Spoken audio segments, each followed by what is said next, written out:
Hey everyone. So a fun little video today. Someone or a couple of people asked me to do just a really quick basic check-in, an oracle session on some of the popular, I guess you can call them conspiracy theories. Anyway, so let's just dive right in. Flat Earth. Now, all of these subjects, I have done no research. I don't have any opinion either way. I'm good with whatever option people come up with. So I really, I really came into this with a clear, no opinion mindset. So, big question: do we live in a flat Earth reality? Ding, ding, ding. I mean, I was shocked to get that answer. Is the planet known as Earth round? No. Is and I know something about there's a cone-shaped theory out there. So is that correct? Yes. Okay, so are we purposely being misled? No. Can two different people see Earth two different ways? No, going in the wrong direction. I need to clarify. Is this about lack of knowledge? No. Does it depend on their perception? Yes. And then I was thinking, okay, maybe if they're perceiving it from a particular location or how they look at it, I don't know, telescope or on the sea. I don't know what the right terminology.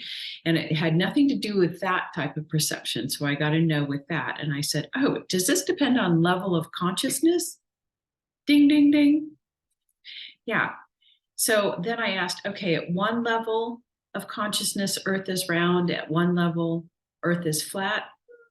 Sort of, maybe. And then it hit me. Does it depend on how far or how far their mind can open to the higher mental planes? Ding, ding, ding. So I guess if your mind is very stuck in this concrete reality, then you're going to see Earth in one way or do your calculations or observations in that way. But opening up to a higher mental plane, obviously we get, broader information. So I wouldn't say that we're being misled purposely, but that it just maybe just lack of being completely open-minded. I don't know. That's for other people to decide. And then the question was, the other question, did we really go to the moon? Did we go to the moon? Yes. And that's all I could ask because I know nothing else about that question. And then moving on to the subject of Middle Earth. Is there actually a place we call Middle Earth?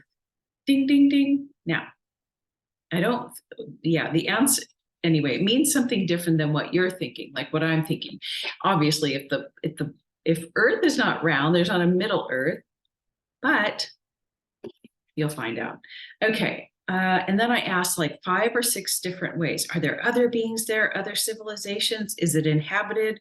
Are there humans there? And I kept getting like, no, no, no, wrong direction. You're asking the wrong question or not asking correctly. And I did ask, is it the way I'm asking the question? Ding, ding, ding. So I asked, are there humans? No, you're going in the wrong direction. And I said, oh, is there mostly plant life? Ooh, you're getting warm. And I said, insectoid? No, wrong direction again. Animal? No, wrong direction again. And I said, oh, do we inhabit Middle Earth? Ooh, you're getting closer again. And then it hit me. Oh, is Middle Earth simply the planes or the dimensional or densities of the mineral and plant kingdoms? Yes. And I think that's all I could eke out from that question. But I don't, from what I'm getting, there isn't, what I'm hearing is not a civilization where there are, excuse me, other beings, but that, we exist in this, we exist in several different densities in our body, and that we exist in the middle Middle Earth or the middle plane, because we are also made up of minerals and plant kingdoms. So I think that's the civilization in Middle Earth or the middle plane. Anyway, I hope that made sense. Okay, moving on. This is moving on to the topic that seems to be hitting the rounds um, right now, and that's the subject of the splitting of the timelines. That coming November 8th and 9th, we are at a choice point where apparently some sacred geometry, metatonics code is really a corrupted code and it's not natural, and that we've got these two spiral timelines. I'm probably butchering this completely, and that I think these timelines were sort of overlapping, but now we're coming to a choice point to where they will begin to split, and one's an ascending timeline and one's a descending timeline, very similar to what Dolores Cannon has spoken about and many others. Anyway, and there's not a whole lot. The person that made that video hasn't made any more videos, and there's like, how did you come up with this? How did you hear this? Anyway, yeah, so I asked, is there validity to the two different timeline theories? Yes. So it wasn't a real ding, ding, ding, but a solid yes. Is the Metatonic code, and the Metatonic code is everything, the sacred geometry that we've been all talking about, relying on, Metatron's cube and all this sort of stuff as like the geometry of the world. But is it? Is the Metatronic code, is it the non-natural code? Ding, ding, ding, ding, ding, ding. So yeah, all these answers are lining up. Is November 8th and 9th truly a choice point? Yes. And so I just started asking, so is November 8th and 9th, is that the beginning of the split? No. Does it occur later? Ding, ding, ding. Is it this month? No.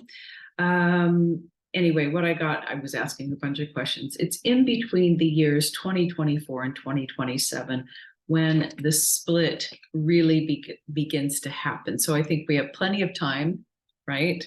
I mean, time, obviously, it's going to seem long to us, but from another perspective, it's like that. But let me see. But speaking of making your choice, is it now? No, but you have about less than a year. So less than a year to really, I don't know, make a choice. I mean, I guess if you want to be on the ascending, I don't know what the choice, like you make a choice, but I think that there has to be some action, some change in consciousness that really indicates a forward movement in your choice. Now, I did ask, do people need to consciously choose? Yes. So there you go. Consciously choose. I choose to be on the ascending timeline or just remain asleep. But I guess no choice is a choice, right? Yeah. Will we begin to notice different things for those who chose perhaps the ascending timeline? Will we notice things in our reality? And I got, no, not yet. Will things seem to get better in our reality? Warm, maybe. But then I asked, will we basically all have the same reality until the snap? Ding, ding, ding. I don't know what the snap's going to look like, feel like, when it's going to be here, but in between 2024 and 2027. So there you go. If anybody out there have other questions, I'm happy to do an oral session. They're fun when I don't have any opinion. Okay, all for now.